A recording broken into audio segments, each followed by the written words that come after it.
میرے اپنوں نے میری زندگی برباد کی۔ میرا نام نینا ہے۔ میں اپنے خاندان کی انتہائی خوبصورت لڑکی تھی۔ میری خوبصورتی ہی میری دشمن بنی۔ میری خالہ اور میری پھوپھو نے میری زندگی برباد کر دی۔ ایک لڑکا تھا جس کے والد صاحب چاہتے تھے کہ میں ان کی بہو بنوں۔ وہ لوگ میرے گھر رشتہ لے کر آئے۔ امی ابو نے ہاں کر دی کیونکہ وہ لڑکا ابو کے دوست کا بیٹا تھا۔ ابو اسے اچھی طرح سے جانتے تھے۔ ابو نے رشتے سے انکار نہیں کیا۔ مجھ سے میری مرضی بھی نہ پوچھی گئی۔ میں اس وقت 15 سال کی تھی اور وہ لڑکا 35 سال کا تھا جو پہلے سے کسی اور کے نکاح میں تھا۔ پھر جب اس نے مجھے دیکھا میرے پیچھے پڑ گیا۔ مجھ سے شادی کرنا چاہتا تھا لیکن میں نہیں کرنا چاہتی تھی۔ میرے اپنے والدین نے بھی میرا ساتھ نہیں دیا۔ اس لڑکے سے میری منگنی کر دی۔ اس ٹائم سب خوشیاں منا رہے تھے، بس ایک میں تھی جو اندر ہی اندر ختم ہو گئی تھی۔ مگر اللہ بھی اپنے بندوں کو کہاں ایسے چھوڑتا ہے۔ ایک میں تھی جو رو رو کے برا حال کر دیا تھا، اور ایک میرا کزن تھا جس کا نام اکبر تھا۔ اکبر مجھے بچپن سے پیار کرتا تھا۔ میری پھوپھو چاہتی تھیں کہ نینا کی شادی میرے بیٹے سے ہو۔ میری پھوپھو میری منگنی کی دشمن بنی۔ صرف پھوپھو دشمن نہیں تھی، میری خالہ بھی میری دشمن تھی، جنہوں نے میری زندگی ابھی تک برباد کر رکھی ہے۔ وہ بھی یہی چاہتی تھیں کہ نینا کی شادی ان کے بیٹے سے ہو۔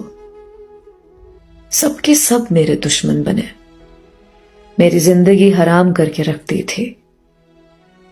ایک تو میں اپنی منگنی سے تنگ تھی، اوپر سے سب نے میرا جینا حرام کر دیا۔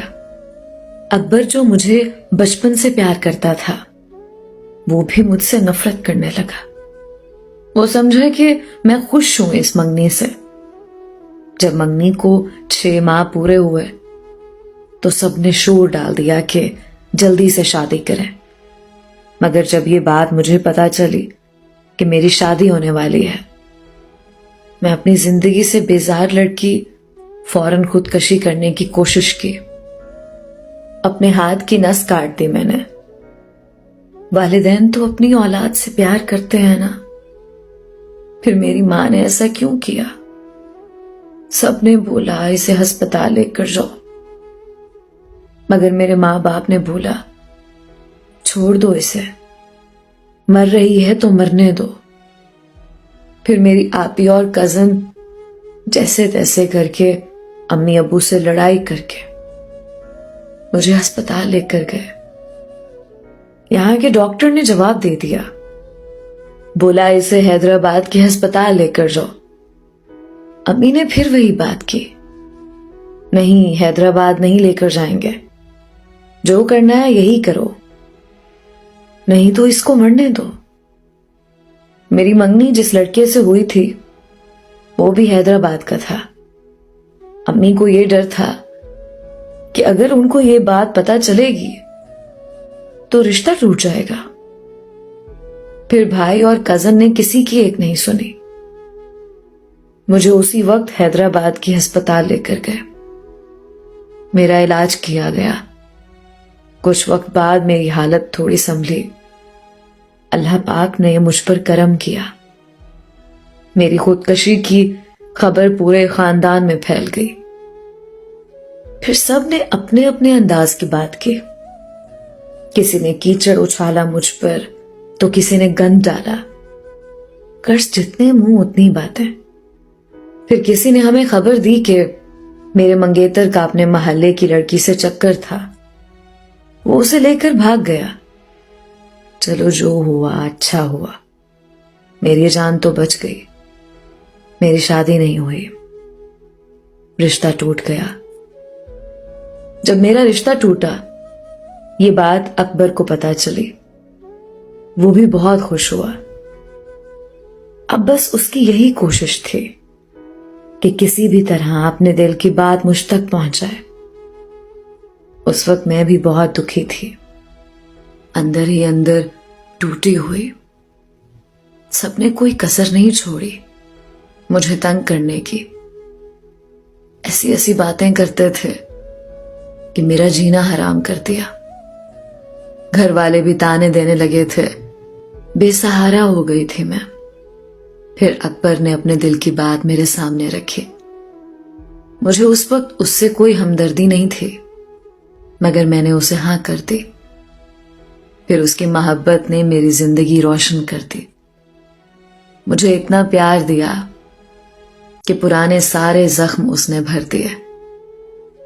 ہم دونوں کو بات کرتے 3 سال ہو چکے تھے۔ بہت چاہتے تھے ہم ایک دوسرے کو۔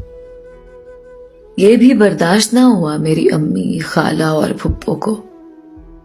ہم دونوں شادی کرنا چاہتے تھے۔ جب یہ بات میں نے اپنے گھر والوں کو بولی تو میرے گھر والے نہیں مان رہے تھے۔ پھر میں نے جیسے تیسے کر کے اپنے گھر والوں کو راضی کیا۔ ادھر اکبر کے والد ہماری شادی کے حق میں نہیں تھے، انہوں نے انکار کر دیا اور بیٹے کو بولا کہ تمہاری شادی تمہارے چاچا کی بیٹی سے ہوگی۔ میں نے ان کو ہاں کی ہے، اور تمہاری بہن کی شادی بھی اسی گھر میں ہوگی۔ ایک بار پھر ہم پہ جیسے قیامت آ گئی۔ اکبر تو مجھے اپنی جان سے بھی زیادہ پیار کرتا تھا، اپنی ہر خوشی مجھ پہ لٹا دیتا تھا۔ اس نے اپنے باپ کی بات نہ مانی اور اس نے وہاں شادی نہیں کی، لیکن اس کی بہن کی شادی چچا کے گھر ہو گئی۔ اس کی بہن